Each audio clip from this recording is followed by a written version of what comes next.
কক্সবাজারে মৌসুমী আবহাওয়ার পরিবর্তনের প্রভাব পড়েছে পর্যটক খাতেও। আবহাওয়া ও পর্যটনের সর্বশেষ পরিস্থিতি জানতে সরাসরি যুক্ত হচ্ছেন সহকর্মী আব্দুর রহমান। কক্সবাজারে বর্তমানে আবহাওয়া কেমন রয়েছে, আর তা কি পর্যটকদের আগমনে কোনো প্রভাব ফেলছে কিনা, বিস্তারিত জানাবেন।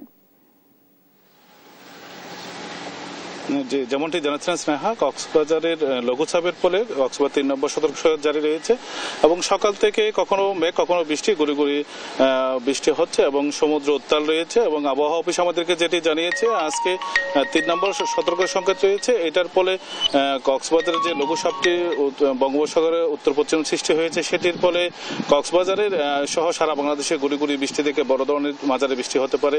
কিন্তু এটার ফলে কোনো জলোচ্ছ্বাস বা বড় ধরনের ঘূর্ণিঝড় হওয়ার কোনো সম্ভাবনা আপাতত দেখা যাচ্ছে না বলে আবহাওয়া অফিস আমাদেরকে জানিয়েছে। সেটি হলো যে কক্সবাজারের যেই তাপমাত্রা এবং আবহাওয়ার ফলে কক্সবাজারের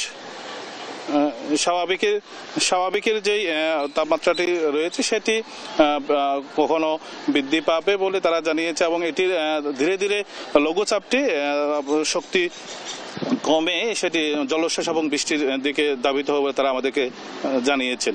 এবং যেটি তারা আমাদেরকে আবহাওয়া অফিস জানিয়েছে, তারা জেলা প্রশাসনের সাথে যৌথভাবে কোনো বড় ধরনের যদি ঘূর্ণিঝড় সৃষ্টি হয় সেই ক্ষেত্রে তারা প্রস্তুতি নিয়ে রেখেছে। এর ফলে কক্সবাজারের আগত পর্যটকরা একটু বেকায়দায় পড়েছে এবং কক্সবাজার হোটেল মালিক সমিতিরা যেটা জানিয়েছেন, আবহাওয়ার আগে থেকে সতর্ক সংকেত দেওয়ার ফলে কক্সবাজারের পর্যটক সংখ্যা কমে আসছে বলে তারা আমাদেরকে জানিয়েছে। এবং এটার ফলে পর্যটন ব্যবসায়ী আগামী বলছে 3-4 দিন যেহেতু বৃষ্টি থাকবে, পর্যটকের সংখ্যা খুবই কম থাকবে বলে তারা আমাদেরকে জানিয়েছে